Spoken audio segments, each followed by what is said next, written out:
नमस्कार दोस्तों। आज हम सुनते हैं मंगलवार व्रत कथा। एक ब्राह्मण दंपत्ति के कोई संतान नहीं थी, जिसके कारण दोनों पति पत्नी दुखी थे।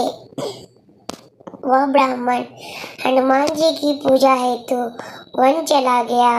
वह पूजा के साथ हनुमान जी से एक पुत्र की प्राप्ति के लिए कामना प्रकट करने लगा। घर पर उसकी पत्नी मंगलवार को पुत्र प्राप्ति के लिए व्रत किया करती थी। मंगलवार के दिन व्रत के अंत में भोजन ग्रहण करती थी। मंगलवार के दिन व्रत के अंत में भोजन बनाकर हनुमान जी को भोग लगाने के बाद ही वह स्वयं भोजन ग्रहण करती थी। एक बार कोई व्रत आ गया, जिसके कारण वह ब्राह्मणी भोजन न बना सकी। तब हनुमान जी को भी वो भोग न लगा सकी। वह अपने मन में ऐसा प्रण करके सो गई कि वह अगले मंगलवार के दिन वो भोग लगा देगी, तो उसे मूर्छा आ गई। तब हनुमान जी उसकी लगन और निष्ठा को देखकर प्रसन्न हो गए। उन्होंने उसे दर्शन दिया और कहा, मैं तुमसे बहुत प्रसन्न हूँ।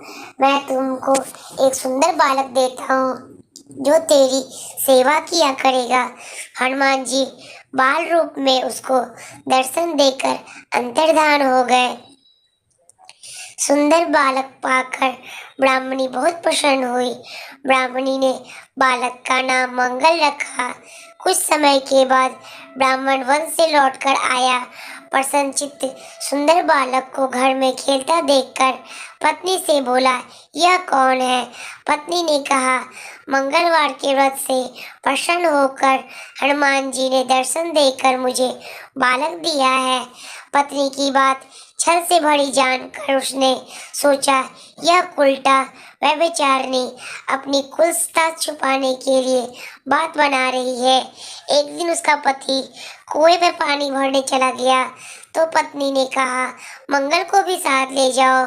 वह मंगल को साथ लेकर चला गया और उसको कुएं में डालकर वापस पानी भरकर आ गया।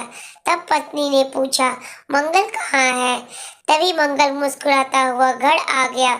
उसको देख ब्राह्मण बहुत ही आश्चर्यचकित हुआ।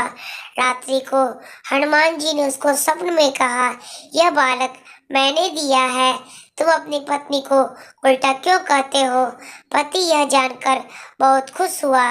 फिर पति पत्नी मंगलवार का व्रत रखकर अपना जीवन आनंदपूर्वक व्यतीत करने लगे। जो मनुष्य मंगलवार के व्रत को नियम से करता है अथवा इस कथा को पढ़ता और सुनाता है, उसके हनुमान जी की कृपा से सब कष्ट दूर होकर सर्व सुख प्राप्त होता है।